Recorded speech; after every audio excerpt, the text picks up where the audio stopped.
Okay po, magandang gabi po sa inyo lahat at ito po, magsishare pa rin po tayo dun sa mga tutorial parents po natin para po sila ay makanood naman po. Yan, makarinig sila ng salita ng Panginoon Diyos sa gabing ito po. Yan. Kaya po, para po sila ay makasama natin. Mag-share din po kayo mga kapatid sa ating pong pag-aaral sa gabing ito. Okay, ang topic po natin sa gabing ito ay tungkol po sa libro po ng Philippians kung saan ang tatalakayin po natin ay yung work out your own salvation. Ayan. Ano po? Okay? So, sana po makapag-invite pa rin po kayo. Ito po, nagsishare pa din po ako sa mga kasama natin para po sila ay makasama nating manood dito po sa gabing ito. Aha. Okay. So, muli po, sa Philippians chapter 2, verse 12 to 18 o 11 to 18. Alam niyo po, pinagkalooban tayo ng kaligtasan ng Panginoon Diyos. Tayo ay nilagay niya sa katawan ni Jesucristo na ating Panginoon. Kung saan tayong lahat ay sumunod sa kautosan na tinagubilin ng ating Panginoong Hesus sa mga apostol. At yun naman po ang ating sinundan at sinunod. Narito po sa kaligtasan. Lahat tayo ay nagkaroon ng pag-asa ng tunay na kaligtasan sa darating na panahon. Ngunit sa ating pag-aaral sa gabing ito, pinamagatan natin, work out your own salvation. How are we going to work out our own salvation? So everybody is telling us that we have an individual salvation. So ano po ibig sabihin ng individual salvation na ito? So sa gabing ito po, sa ating pag-aaral, kung titingnan natin, in Philippians chapter 1 verse 27, Paul had written about living the Christian life in harmony with the message on which it's based. So he followed that which a call to show forth spiritual unity. So dito po, ang pagkakaisa sa spiritual ay napakahalaga. Ang pakikiisa natin po sa kalooban ng Diyos. Kaya po napakahalaga na sa mga ehemplo ng ating Panginoon, through the example of Jesus Christ, we need to follow the example of Jesus Christ. We have studied before, napag-aralan natin yung looking to Jesus. Napag-aralan po natin yan. At saka po yung step, mga lakad po ng ating Panginoong Yesus. So dito po, naunawa din natin ang pagpapakumbaba na napakahalaga sa pagsunod sa salita ng Panginoon Diyos. Kaya kung titignan natin, those in Christ ay meron po talagang tunay na kaligayahan at kapayapaan. Tingnan nyo po, napag-aralan din natin yan ang tunay na kapayapaan. Regardless sa anumang kasalanan na gawa natin, our sin, nagawa sa ibang tao, pero nandun pa rin po ang tunay na kaligayahan sa pagpapatawad ng ating Panginoong Hesus at tayo nagkaroon ng kapayapaan, we have peace with God sa pamamagitan ng ating Panginoong Hesus. Dinatawag natin. Po, kaya kung dito po, makita natin, so, knowledge, discernment of truth. In Philippians chapter 1, verse 9 to 11, babasahin ko po sa inyo po. In Philippians chapter 1, chapter 1, verse 9 to 11 po. Ito po ang sinabi, and this I pray that your love may abound yet more and more in knowledge and in all judgment. So panalangin ni Pablo sa mga Kristiyano sa Pilipos, naroon po sinasabi niya is abound, manatili, pero sabi niya more and more, saan? Sa kaalaman, sa lahat ng judgment, in all judgment na binabanggit, that you may approve things that are excellent, that you may be sincere and without offense till the day of Christ. upang tayo daw po ay maging katanggap-tanggap, maging kaaya-aya sa lahat ng bagay, sabi niya doon, at maging sincere tayo hanggang sa muling pagbalik ng ating Panginoong Hesus. At sabi niya po rin sa verse 11, being filled with the fruits of righteousness, which are by Jesus Christ unto the glory and praise of God. Ano pong ibig sabihin ng verse 11 sa atin? Dapat po napupuno tayo ng mga bunga ng katuwiran. Ano po na binabanggit? Nakukuha na o nakita natin sa mga ehemplo ng ating Panginoong Yesus upang makapagbigay tayo ng glory at papuri sa ating Diyos na binabanggit. Yan sabi. Things that go together, ito po, mga bagay na hindi po pwedeng mawala at hindi pwedeng maghiwalay. Ang love for Christ, hope for Christ, equals service to Christ. Kung talagang mahal natin ang Panginoon Diyos, ang Panginoong Yesus, at umaasa tayo sa kaligtasan ng Panginoong Yesus, dapat po ang paglingkod natin sa Panginoong Diyos ay gano'n na lamang. Katulad ng binanggit niya sa verse 19. Sabi niya po, for I know that this shall turn to my salvation. Sabi ni Pablo, through your prayer and the supply of the Spirit of Jesus Christ, according to my earnest expectation and my hope that in nothing, sabi niya po, sa Philippians chapter 1 po yan, verse 19 hanggang 24, shall be ashamed that with all boldness as always, so now also Christ shall be magnified in my body, whether it be my life or by death. Dapat po doon na papalaki. So, babasahin ko po sa Tagalog para po mas maunawaan nating lahat kung ano yung sa wikang Tagalog po. Dito po sa Philippians chapter 1. Tinan po natin sa wikang Tagalog po. Hanapin po natin ang Philippians sa wikang Tagalog po. Ayan.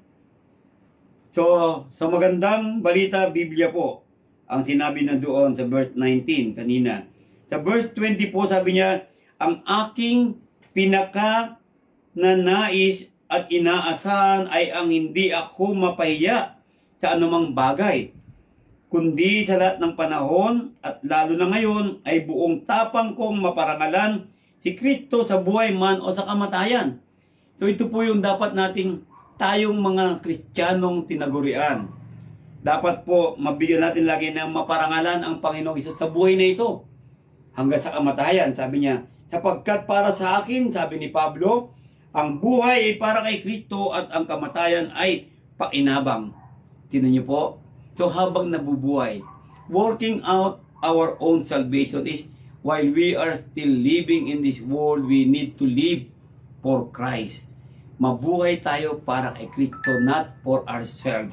Hindi po para sa sarili natin. Kung ako'y mananatiling buhay, ito'y kapag ipakinabang sapagkat marami pa akong magagawang mabuting bagay. Tingnan niyo po. So, dapat po habang buhay tayo, dapat marami tayong ginagawang mabubuting bagay. Yan po yung binabanggit dito sa atin. No po, hindi ko kayon malalaman kung alin ang aking pipiliin, sabi ni Pablo. May pagtatalo sa loob ko, nais ko ng pumanaw sa mundong ito upang makapiling ni Kristo sapagkat ito ang lalong mabuti. Pero pansinin niyo po. So, sa dalawang bagay, kamatayan at buhay, parang nagtatalo si Pablo. Pero sabi niya, sa buhay na ito, mararapat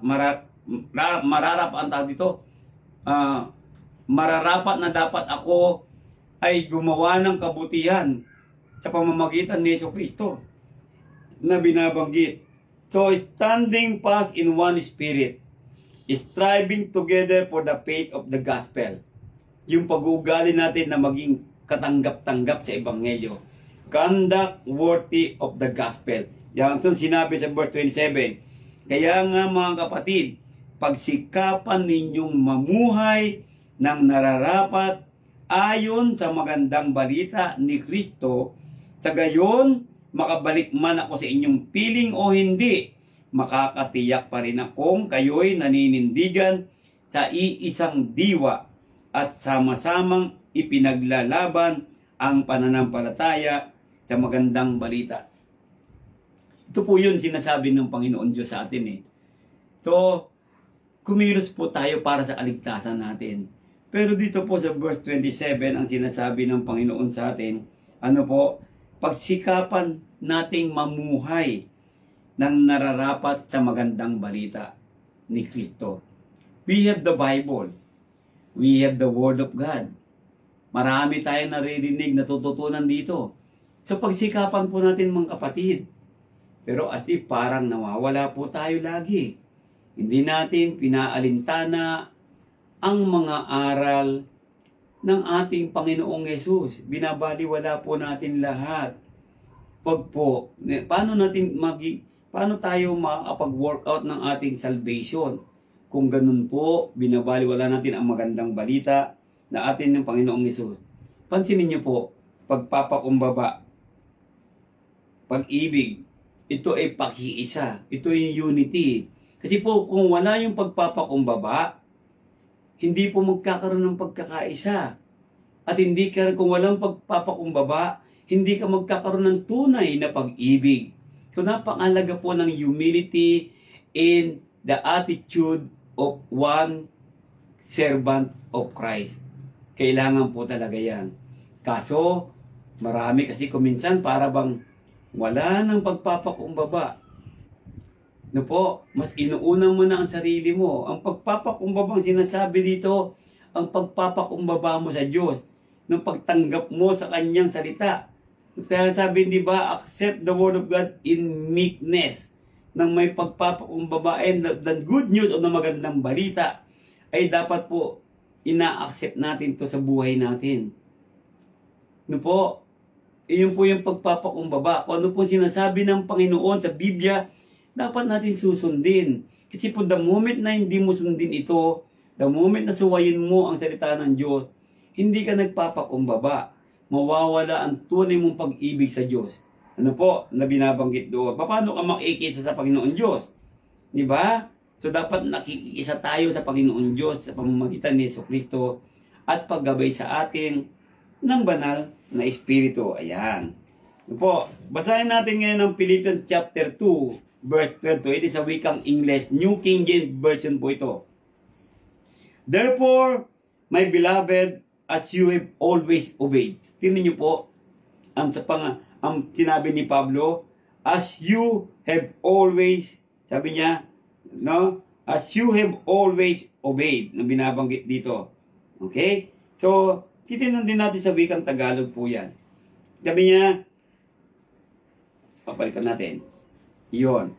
Sabi niya, not as in my presence only. Hindi lamang daw po nandun siya. Ano po? But now, sabi niya, much more in my absence, work out your own salvation. Tingnan niyo po, hindi ba? So, tagubilin ni Pablo sa mga kapatiran doon sa Pilipos. No? Sabi niya doon sa may verse 12 na yan. Basahin ko lang po sa inyo sa Tagalog. No? Buong pusong pagsunod noong ako'y kasama pa ninyo, lalo nang kayong maging kansuliring, ngayong ako'y malayo sa inyo. Pag sumikapan ninyong maging ganap ang inyong kaligtasan ng may lubusang paggalang at pag-ibig sa Diyos. So ano pong ibig sabihin? No, ang working out of our own salvation is narito po, no, with fear, paggalang, and trembling na may pag-ibig sa Panginoon Diyos. Yun po ang kailangan natin eh. Pero kuminsan po, nung po, wala na tayong galang talaga. Kahit nga po pagsamba kuminsan, hindi na natin ginagalang. Ano po? Yan. Kaya niya, for it is God who works in you both to will and to do for His good pleasure. Kaninong pleasure? No po, anong sinabi doon? No? Sa verse 13, kanino po, sapagkat ang Diyos ay kumikilo sa inyo upang naisin at isasagawa ang kanyang kalooban. The pleasure of God, the will of God. No po? Kaya, mga kapatid, dapat po naunawaan natin lahat to. At ang verse 14, sabi niya, do all things without complaining and disputing. Ano pong ibig sabihin nito? Di ba? Ang pagsunod po sa kautusan, kalooban ng Diyos, hindi po tayo nagko-complain. Kuminsan po kasi complain tayo ng complain. Kasi pagod ako, kasi po napuyat ako, kasi po wala akong payong, kasi po ganito.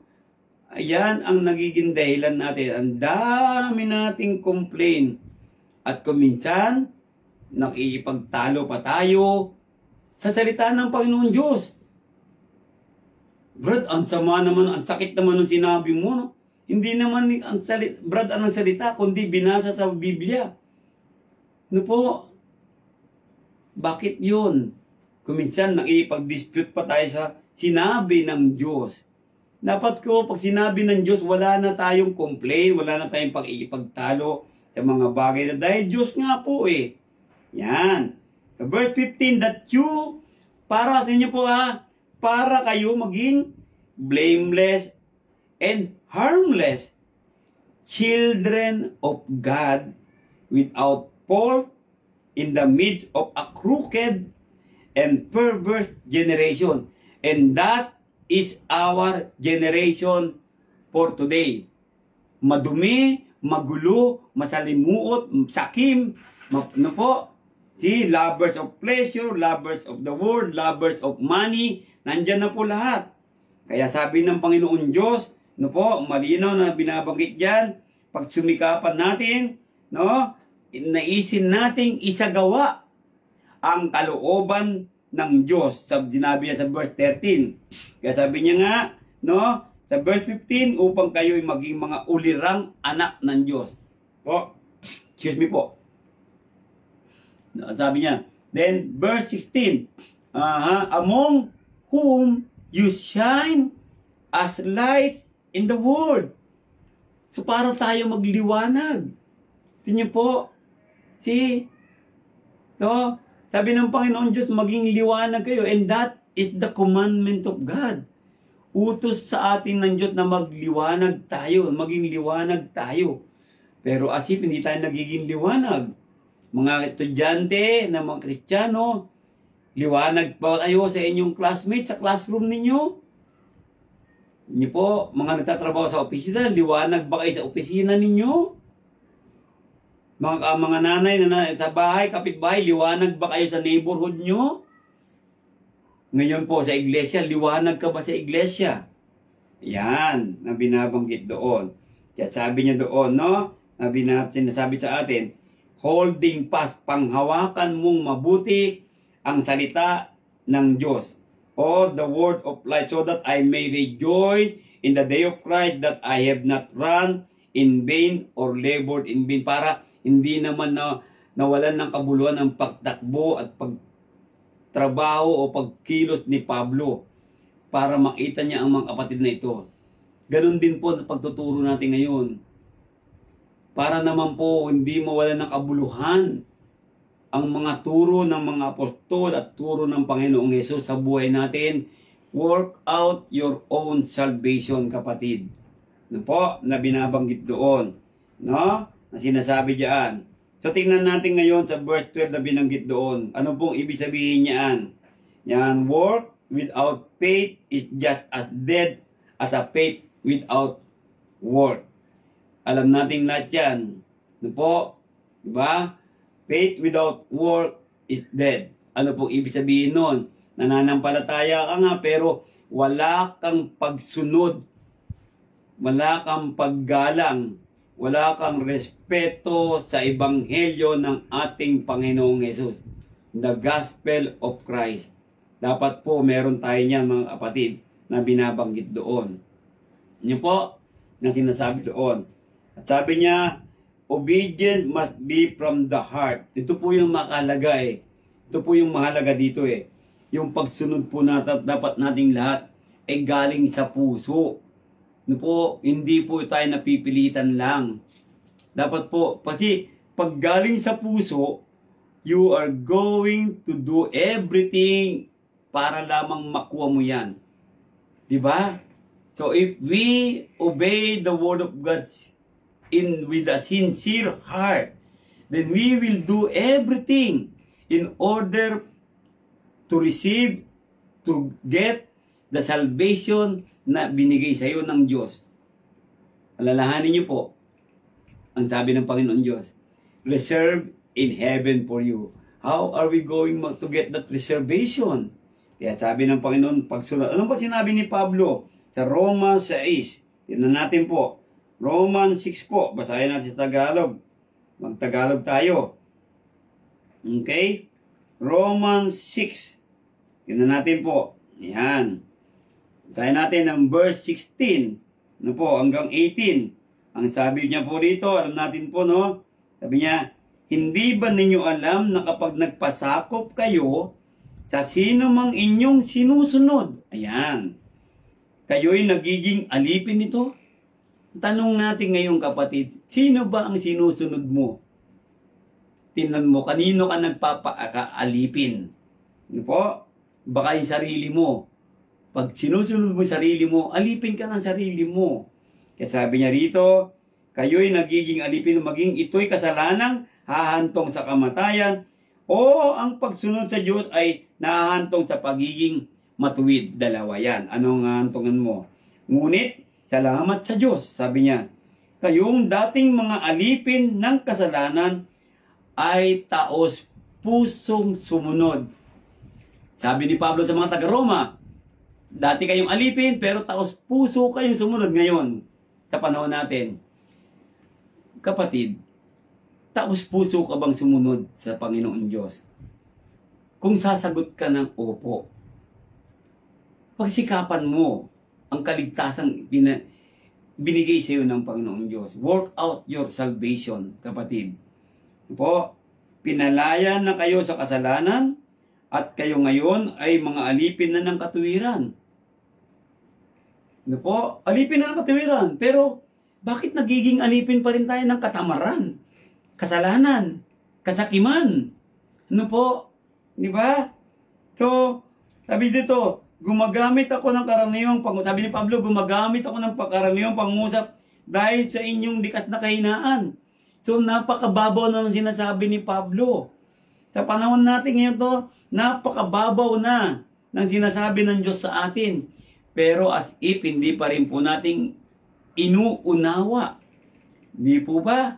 Yan, na binabanggit doon. Okay? So, the need for obedience regardless of where we are, who is with us, or who knows what we are doing. Kailangan po yun. Dapat nakikita po tayo. Kung sino man kasama mo, saan ka man naroon, sino man nakakita sa iyo, ng mga bagay na gano'n. Kaya pag nagba-Bible study po, dapat po mga bagay na ganyan. Ano po? Dapat po nandun nakatuon tayo ng todo. Diba? Kaya sabi niya dito, yun niyo po. See? So, sino ang nakakakita sa iyo? Kailangan po talaga ang pagsunod, mga kapatid. Yan po ang pagtrabaho sa kaligtasan mo. Kasi po kung mawawala ang pagsunod mo, kuminsan kasi dinadahilan, sumusunod naman po ako, bro. Hindi naman po ako nakakalimot, bro. Mali po yun. The moment po na mawala ka sa pagtitipon tuwing linggo, hindi ka sumusunod at ikaw ay nakakalimot, kapatid. Maliban na lang kung talagang may trabaho ka.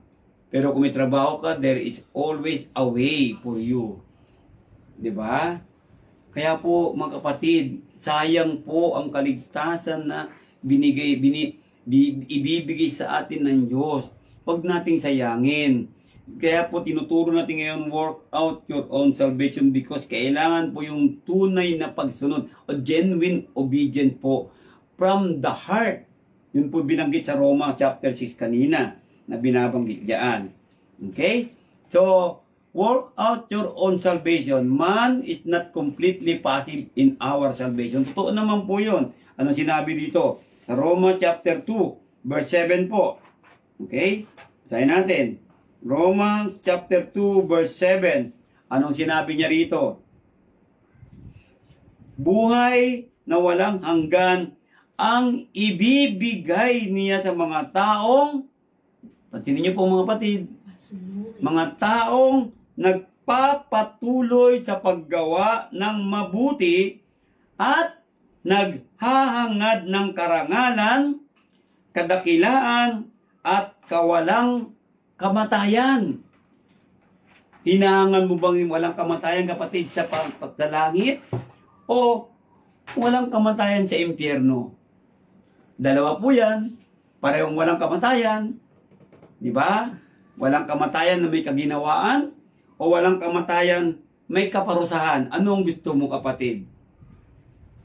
Mga brothers and sisters, let us not set aside the Word of God in our life. Set aside your life. Be with God. Empty yourself to the Lord. Give your life with sacrifice to God. Because whatever sacrifice you give to God, anuman yan, sakripisyong ibigay mo sa Diyos, lahat po yan ay hindi mababaliwala. Po, sabi nga po niya yan. And then, sa 1 Corinthians chapter 9, ang sabi po niya rito, basahin natin. Okay? Sa 1 Corinthians, nahanap ko po, chapter 9, ayan, verse 24 and 27. Alam ninyong ang mga kalahok sa paligsahan ay tumatakbong lahat. Maliban na lang kung di ka kasali. Hindi ka talaga tatakbo. Pero tayong mga nasa katawan ni Kristo, lahat tayo ay kasali na po. Kaya tumakbo tayo. No po? Kasi pag the moment na hindi ka tumakbo, ay hindi ka aabot sa finish line. Kaya sabi niya doon, kung ngunit iisa lamang ang magkakamit ng gantimpala. Anong ibig sabihin ng Diyos na iisa lang ang magkakagamit ng gantimpala? Hindi po literal na isang tao. No? Yung iisa po rito, yung iisa lamang po yung mga gumagawa ng mga matuwid lamang. Yun po ang ibig sabihin. Yung mga gumagawa lamang ng kalooban ng Diyos, yun lamang po ang makakakamit ng gantimpala. Yun po ang ibig sabihin nun. Hindi po literal na isa lang tao. Hindi po yun. Ano po? Yung iisa rito tinutukoy ng Panginoon Diyos, yung mga nagkakaisang patuloy na gumagawa ng kabutihan, nagsusumikap na ipamuhay ang salita ng Diyos, nagsusumikap na maging matuwid, patuloy na gumagawa ng mabubuting gawa. Yan po ang sinasabi ng Panginoong Diyos. Kaya sabi niya dyan, alam natin na po yan, pagdisiplina sa buhay. Discipline your life. Discipline your spiritual life. Yan po napakalaga ng work out your own salvation. Paggalang sa Diyos. At sabi niya, and dread of falling short of what He demands of us. Sa Psalms chapter 2 verse 11, basahin natin. Ano po? Ano po binanggit dito ni David? Psalms chapter 2 verse 11. Paglingkuran ninyo si Yahweh ng may takot at paggalang sa paanan ng kanyang anak. Tingnan niyo po, God the Father at Jesus Christ the Son. Kaya sabi ng banal na kasulatan, paglingkuran ng may takot. May takot pa rin po ba tayo? Paglingkuran ng may paggalang, gumagalang pa rin po ba tayo? Pero po, nakakalungkot po ang katotohanan. Marami na po talagang hindi gumagalang sa salita ng Diyos. Nakikinig ka pero ang isip mo lumilipad. Hindi mo na uunawaan ang salita ng Diyos. Ano po? Sinasabi mo, naintindihan mo, oo, naintindihan mo. Pero hindi mo inuunawa. Kaya hindi tayo lumalago. Kaya tayo nawawala ang respeto sa Diyos. Nawawala ang paggalang. Tingnan niyo po, ito nga lang Bible study tuwing Miyerkules eh. Ang daming kapatid. Pero ilan lang po ang pumapansin. Ilan lang po ang nakikinig, nagsasakripisyong manood, at iniintindi talaga kung ano yung sinasabi ng salita ng Diyos. Ilan lang po. Di ba? Kaya sana nga po, marami ano po. Panawagan ka natin lagi ito, linggo-linggo. Manood po kayo. Di ba? Nagpo-post pa tayo sa Facebook. Nagpapaalala tayo. Lahat po doon. Di ba? Pero anong ginagawa po natin, mga kapatid? Nakakalungkot po ito sa Panginoon Diyos. Dahil nawawala na tayo ng respeto at paggalang. Malinaw na sinasabi dito, paglingkuran natin. Paglingkuran natin, mga kapatid. Yan po ang work out your own salvation. Yan, na binabanggit. For it is God who works in you. Nandyan ang Diyos eh. Kasama mo lagi ang Diyos. Kumikilos sa'yo. Di ba? Pero as if parang hindi natin kasama ang Diyos kapag gumagawa tayo ng kasinungalingan, kasalanan. No po. Pero kapag ikaw ay may problema, gusto mo kasama mo si God. Lord, yakapin mo naman ako. Lord, samahan mo naman ako. Pero nung ikaw ay malakas, nung ikaw ay mayroong lakas na para tumulong o gumawa ng kabutihan sa mga taong nangangailangan, di ba? Kaya nga lagi kong inahikayat po, lagi sa inyo, mag-share kayo ng blessing. Ano po? Alam niyo po ba't natin ginagawa yun? Yan po ay trabaho nating lahat para sa kaligtasan natin yan. Di po? The moment po na tumulong po tayo, kasama na po isa gawain. Kaya lagi ko po sinasabi, mag-share po kayo ng blessing. Halika po, magbigay tayo ng ganito. Kasi po, gawain po natin yan. Hindi lamang po pagkain ng binibigay natin, kundi pati po mga word of God. May kasama po tayong mga trust doon. Bakit po inahikayat ko po? Magsipag yung mga manggagawa sa iglesia. Kasi kaligtasan po yan. Kasi po kuminsan yung mga worker sa iglesia, hindi kumikilos, hindi nag-iisip. Ano po? Kuminsan, usap-usap, meeting-meeting, pero wala pong ginagawa. Hanggang meeting lang. Hindi po yun ang gusto ng Diyos. Ang gusto ng Diyos, sinabi niya, work. Hindi po talk. Talk your own salvation, wala pong ganun. Ang sinabi ng Diyos is work out, not pong talking. Meron naman po dyan, turo ng turo. Di ba? Turo ng Biblia, pero wala naman sa gawa. So, hindi po yun ang gusto ng Diyos. Ang gusto ng Diyos, magturo at gumawa. Mag-talk at gumawa. Yan ang gusto ng Panginoon Diyos. Ano po? Di ba, mga kapatid? At sabi niya, God is at work in those who trust and obey. Yan. Any effort put forth apart from God is fruitless. Kaya po yan. Pag wala po yan, gumagawa ka pero not giving glory to God, wala po yan. Fruitless po yan. Tandaan niyo po. Diba? Ito nga po binanggit sa 1 Thessalonians chapter 2. Basahin po natin ha.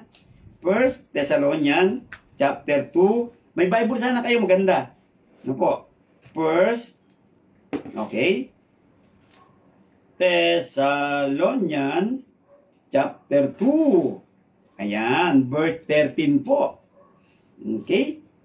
Kaya nga, palagi kami nagpapasalamat sa Diyos sapagkat nang iparangal namin sa inyo ang kanyang salita, hindi ninyo ito tinanggap bilang salita ng tao. Tingnan niyo po. Diba? Kapag nabasa na sa Biblia, hindi po galing sa preacher yan. Hindi po nananakit ang preacher. Hindi po. Salita po ng Diyos yun. See? Kaya sabi niya rito, kundi bilang tunay na salita ng Diyos at ang bisa nito'y nakikita sa buhay ninyo ng mga sumasampalataya. Anong ibig sabihin ng sumasampalataya? Yung mga gumagawa ng kalooban ng Diyos. Not everyone calling me Lord, Lord. Nalala niyo yan? Mateo 7:21? Yan ang binabanggit doon. As God work through Noah, Abraham, Joseph, Moses, Joshua, etc. Napakarami pa.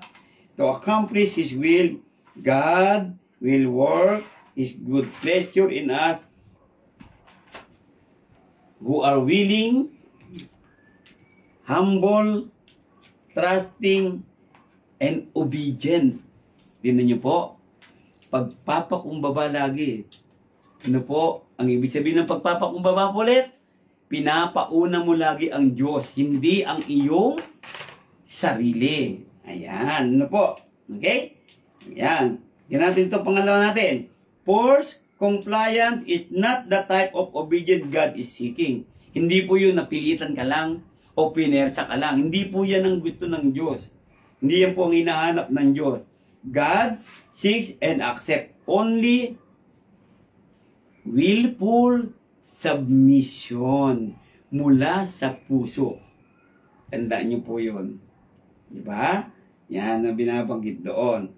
The gospel is God's power to save man, the preaching of the cross. Working out our salvation is preaching the word of God. Because sabi nga ni Pablo, hindi ko ikinahiya, I am not ashamed of the gospel of Christ, na nagbibigay ng kaligtasan. Huwag po natin ikahiya ang salita ng Diyos. Po, kayo mga kabataan, huwag niyong ikahiya na kayo ay Kristiyano. Mag-aya kayo na mag-aya, mag-invite kayo ng mga classmate ninyo na mag-attend pag linggo, mag-Bible study. Meron kayong youth Bible study pag Friday, di ba? Mga iba sa may Marikina, meron po kami sa Marikina ganyan pag Friday night. Ano po? Sana nga po nakaka-attend lahat. Mas maganda. Mas maganda po talaga yun. Mas maraming nakaka-attend. No? Napakaganda niyan. Okay? Ngayon po, shine as light in the world. Shine, Jesus, shine. Kinakanta natin yun. Pero, are you shining? Is Jesus shine on you? Yan. Philippians chapter 2, do all things without complaining and disputing upang kayo ay maging blameless and harmless na mga anak ng Diyos. Ang ganda no po. Diba? So, specific instruction on how to work out God's for good purpose. Ayan. Verse 13 yun naalagay. The order of the GK ano po, places emphasis on everything a believer does. The present tense of the verb do suggests that this was to be done. Tuloy-tuloy. Yan. Diba? Nang binabanggit to without complaining. Grumbling. Yan. Wala kang angal. Hindi ka maangal. A reason for God's displeasure with Israel. Kaya nga po nawala po ng hindi naman pagmamahal, para po nawalan, natabangan ang Diyos sa mga Israelita.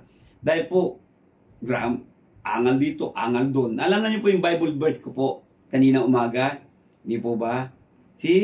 Kaya ipinangako ng Diyos po, magagalit ako sa inyo, hindi ko kayo madadala sa kapahingahan, sabi ng Panginoon Diyos. Yan po, no? Sa 1 Corinthians chapter 10, verse 10. Yan binanggit doon. No? Talagang ang Panginoon Diyos nawalan na ng natabangan sa mga Israelita. Dahil po, reklamo dito, reklamo doon. Ang dami ng tinatanggap na blessing. Parang tayo na po. Dami-dami nating blessing. Di ba? Kaya may kanta nga tayong count your many blessings Pero, reklamo tayo ng reklamo sa Diyos. Bilangin mo blessing mo, mabibilang mo kaya? No. You cannot count your blessings. Napakarami po niyan. Diba? So, grumbling against one another will bring self-condemnation.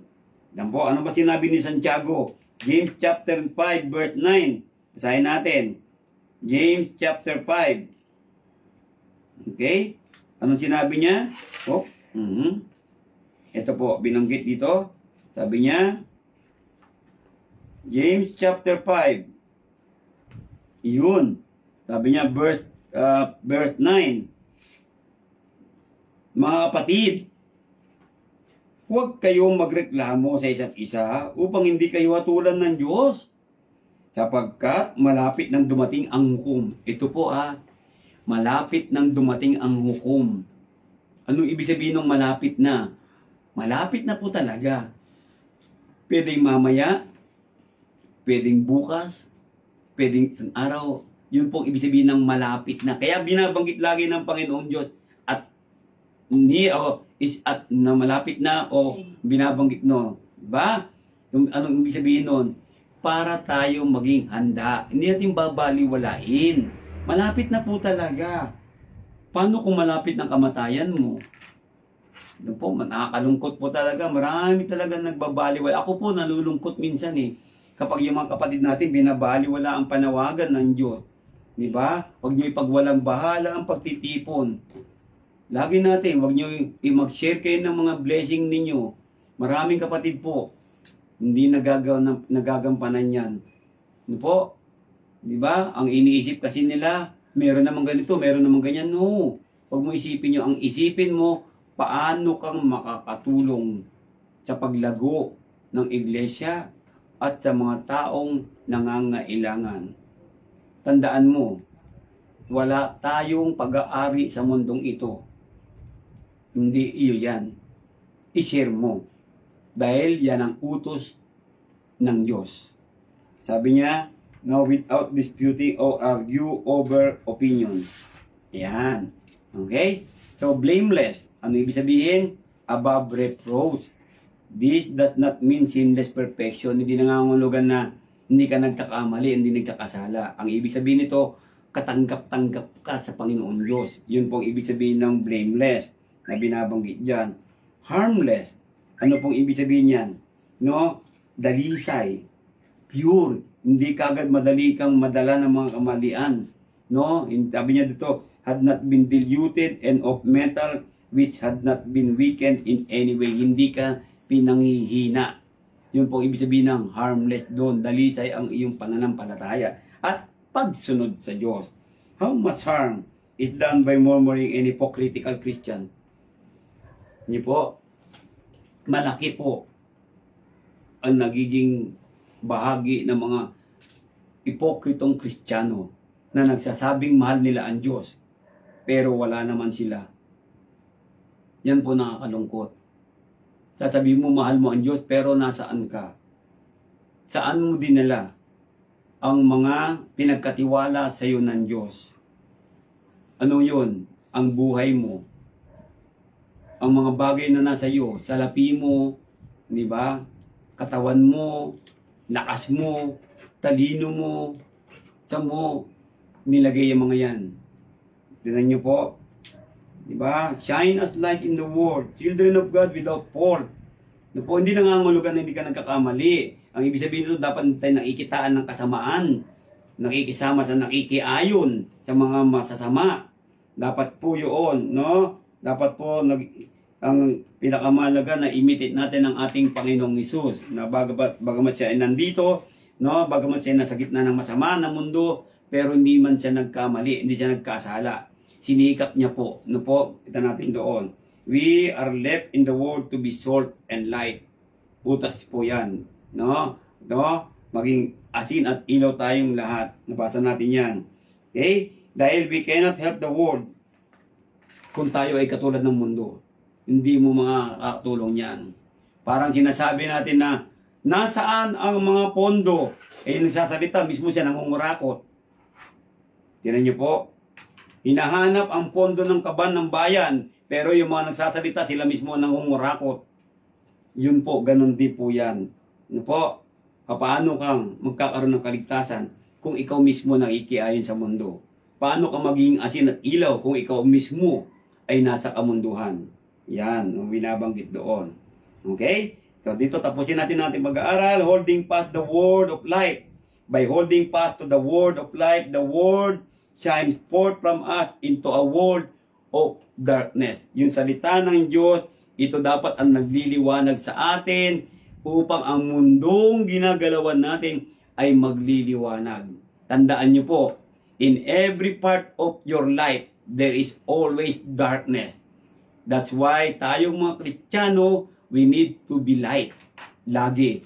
Tandaan niyo po yun. No? Classroom, that is darkness. You need to be light. Office, that is darkness. You need to be light there. No po? See? No, in neighborhood, madilim, to kayo po magliwanag diyan. No po, kailangan po yan. Sa palengke, namamalengke ka, dapat magliwanag ka doon. Yan, no po, na binabanggit natin diyan. Okay? Sa mga taong may binabagyo, magliwanag po tayo diyan. Kahit na ikaw ay nasa bagyo, magliwanag ka pa din po. Ayan, kahit na ikaw ay nasa baha, magliwanag ka pa din po sa baha. Kailangan po natin yan. Nasa evacuation center tayo, magliwanag pa rin po tayo.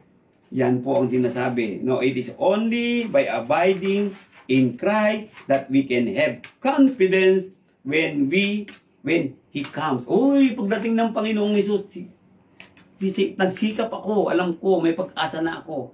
Ayan, no po, yun po yung maganda rito eh. No, binibigyan tayo ng pag-asa ng Diyos habang tayo ay buhay pa. Kaya habang buhay, samantalayin natin ang kaligtasan, ibinibigay ng Diyos. Work out your own salvation, mga kapatid. Ayan, no po. Yes, and if I am being poured out, sabi ni Pablo, as a drink offering on the sacrifice and service of your faith, I am glad and rejoice with you all. For the same reason, you also be glad and rejoice with me. Anong ibig sabihin? Sama-sama tayong magsaya. No po, mga kapatid? Magsikap. Work out our salvation. Ayan, yung binabanggit doon. No po? Yan, napakapatid, mga sa gabing ito po. It is our obedience genuine? Tunay? Dapat po gawin natin tunay sa Panginoon, ha. Taos puso po tayo. Sumunod. Are we working out our salvation? Tinatrabaho mo ba talaga yan? Nagsisikap po ba tayo? Dapat po, magsikap tayong lahat nang walang complain, nang walang argue. No po, pag sinabi ng Panginoon Diyos, opo, pupunta ako. Di ba? Yun po yun eh. Yung mga bagay na ganun. Di ba? Kasi lahat tayo may tungkulin. Dapat kung may tungkulin ka, alam mo na yan, hindi ka dapat sasabihan pa.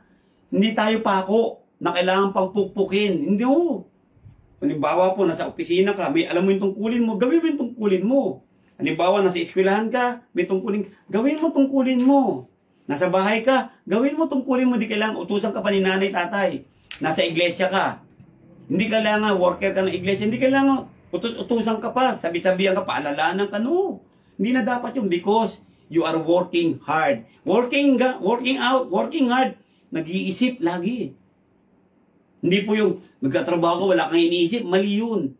Kaya ka nagkikilos kasi nag-iisip ka. The more you think, the more you will work. Yan po. Pero po, ang utak mo stagnant. Ito po, nangyayari Laro ka ng laro ng games sa laptop, cellphone. Ay, stagnant ang utak mo. Ay, lang isip mo nakatutok dun sa laro. Ganyan po nangyayari, mga kapatid. Ano po? So, hindi ka nakapasa sa exam, sa eskwelahan, kasi ang utak mo nakatutok ka lagi dito. Sa mga games mo, sa kabunduhan. Yan ang nangyayari sa mga panahon natin ngayon. Yan po. Diba? Kung bakit tayo hindi nagiging nakakilos, kasi nakatutok kayo lagi sa Facebook. Nakatutok kayo lagi sa TikTok. Nakatutok lagi sa Shopee, sa Lazada. Yan po nangyayari talaga sa panahon natin ngayon. Nakakalungkot pero nakakapagsaya rin kais naaalala ko lang po. Ano po, nakikita ko po kasi ganyan. Sasabihin na naman natin, sinabihan na naman kami, pinalalahanan naman kayo. Kailangan po tayo magpaalalahanan. Tungkulin po natin yan. Sabi nga ng Panginoon Diyos, magpaalalahanan tayo. Kailangan po natin. Dahil po nagmamahalan tayo. Tandaan niyo po, ang paalala is pagmamahal. Hindi po yan panglilibak. Tandaan niyo po yan. Okay? Kaya po, take natin seriously po ang pamana, ang paalala, ang sermon. No po? Sabi niya, are we striving to live and work together? Yan po, together in harmony. So, kaya po tayo nagpapaalalahanan Sabi nga ng Panginoon, magpalakasan kayo. Ito po yung KSP, we are working our salvation with harmony. harmony with the will of God. Yan po dapat natin maintindihan. What of our influence on those around us? Ano nga pala influensya ko sa paligid natin? Sa pamilya ko, kapitbahay ko, classmate ko, sa kapwa kapatid ko sa iglesia, o sa sinasabi natin sa katawan ni Kristo. Ano ako? Ako ba ay asin at ilaw? Alam niyo po mga kapatid, kung lahat ng Kristiyano ngayon na nasa katawan ni Kristo, sa Churches of Christ, ay asin at ilaw, napakaganda po. No po? At marami ang may kayat sa atin. No po? Kaya sabi niya, magmahalang kayo sa bawat isa. By this, all men will know that you are my disciples. Working out our salvation, we must have unity in the faith, and we must have a genuine obedience, and we have a sincere heart. Dapat po yun. So let us work out our salvation, brothers and sisters. Magandang gabi po sa inyo lahat. Ano po, salamat po. Sana po ma-share po ninyo ito sa mga kapatid natin. Ito po, pag-aaral natin ay napaka makahulugan sa buhay nating lahat. Sabi ko kanina, join us, no, para po mag-gain tayo ng spiritual strength. Kung kayo ay nanghihina, ito po. Ito po, paalala sa atin ng Diyos. Sana po, wag baliwalain to ng ibang kapatid. Wag ninyong baliwalain ang mga aral ng Panginoon Diyos dahil kayo din po ang mapapahamak sa muling pagbalik ni Kristo. Tandaan niyo po yun. Po, kaya ang paalala, kailanman ay hindi matatapos ito. Patuloy magpapaalala sa inyo ang inyong lingkod at ang salita ng Diyos at ang banal na Espiritu patuloy magpapaalala sa atin ng kanyang kalooban. Magandang gabi po sa inyo lahat. Samahan niyo po ako sa ating closing prayer bago tayo dumako sa shout-out natin. Okay po? Tayo po ay manalangin mga kapatid. Yan.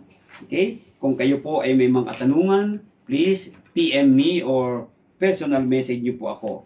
Ayan. Po. So tanggalin ang hinanakit, tanggalin ang mga nasa maruming isip, laman ng mga puso, emosyon natin, kundi linisin natin lahat ito, saliksikin natin, hayaan mo ang Diyos ang maggabay sa iyo, at kapag naramdaman mong ginagabay ka ng Diyos, sumunod ka ng walang complaint at walang bulong-bulungan o argument. Tayo po'y manalangin. Let us pray.